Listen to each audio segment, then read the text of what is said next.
আগামী 29শে নভেম্বর শুক্রবার ফেনী সদর উপজেলায় অনুষ্ঠিত হতে যাচ্ছে দীপালি বৃত্তি পরীক্ষা 2024, যেখানে অংশগ্রহণ করতে পারবেন ফেনী সদর উপজেলার যে কোনো শিক্ষা প্রতিষ্ঠানের তৃতীয় শ্রেণী থেকে পঞ্চম শ্রেণীর সকল শিক্ষার্থীবৃন্দ।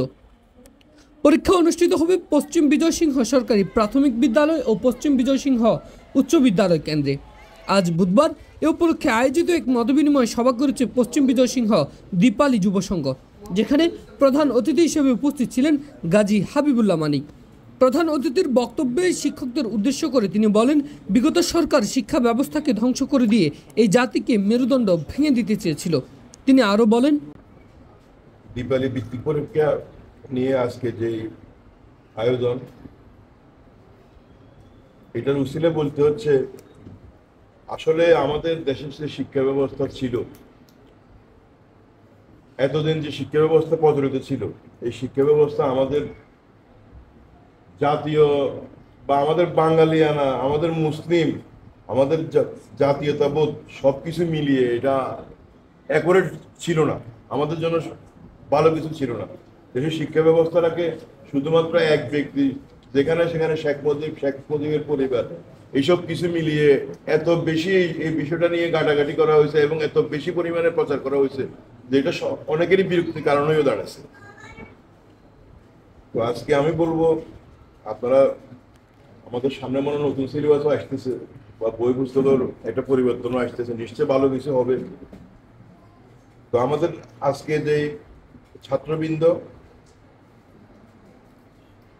ছাত্রবৃন্দরা এই বৃত্তি পরীক্ষায় অংশগ্রহণ করবেন বা আপনাদের নির্দেশে বা আপনাদের যারা অংশগ্রহণ করবে তাদের উদ্দেশ্যে আমাদের একটা কথাই বলা, সেটা হচ্ছে এখানে মানে আয়োজক বৃন্দের যে আর কি, মানে টাকা ব্যাপারে যে 100 টাকা করে যে উনি যেটা বলছে, এটা আসলে কোনো ব্যাপার না। এটা আমরা প্রয়োজনে এখানে একদম ফ্রিও করে দিতে পারি। তাদের সামর্থ্য নাই, ওদের জন্য একদম ফ্রি করে দেওয়া হবে, ওইটা কোনো ব্যাপার না। এখন এই বিষয়টা সুন্দরভাবে আয়োজন করাটা হচ্ছে বিষয়, যেখানে কোনো বদনাম হলো না, যে আমরা কোনো করলাম প্রশ্নপত্র ফাঁসার মতো আগে যে অতীতে যেসব বিষয়গুলো করছে বা নিজস্ব লোককে বৃত্তি দিয়ে দেওয়া, এরকম যেন কিছু না হয়।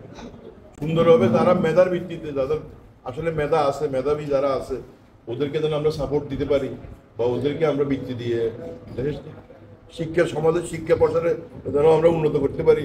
দীপালি ব্রত হওয়া উচিত বা দীপালি এই ব্রত নিয়ে কাজ করতেছে। তো আমি দীপালি বৃত্তি পরীক্ষা 2024-এর উত্তরোত্তর সফলতা এবং আপনাদের সবার সহযোগিতা কামনা করতেছি। এ সময় আরও উপস্থিত ছিলেন ফেনী সদর উপজেলার বিভিন্ন শিক্ষা প্রতিষ্ঠানের প্রধান শিক্ষকরাও। আমরা এই প্রথম এবং দ্বিতীয় 3, 4, 5 তিনটা ক্লাসে আমরা তিনজনকে বৃত্তি দেওয়া হবে এবং প্রথম, দ্বিতীয়, তৃতীয় আমরা তিনটাতে। আর আরেকটা হচ্ছে আমরা সাধারণ গ্রেড একটা, আর একটা হচ্ছে ট্যালেন্টফুল, আমরা তিনটা স্তরে। আর আমরা সান্ত্বনামূলক আমাদের ব্যবস্থা আছে, 60 জনকে আমরা বৃত্তি দেবো, তারপর 60 জন, প্রত্যেক ক্লাসে আমরা 20 জন করে দেবো। আর এর ভিতরে আমরা সাধারণ গ্রেডে কিন্তু আমরা সান্ত্বনামূলক বৃত্তিগুলো দেবো। আপনার সদর উপজেলার প্রত্যেকটা স্কুল এবং আপনার সদর উপজেলার বাইরেও যদি কেউ থাকে আমাদের এখানে অংশগ্রহণ করতে পারবে, আমরা সবার জন্য মুক্ত করে দিয়েছি।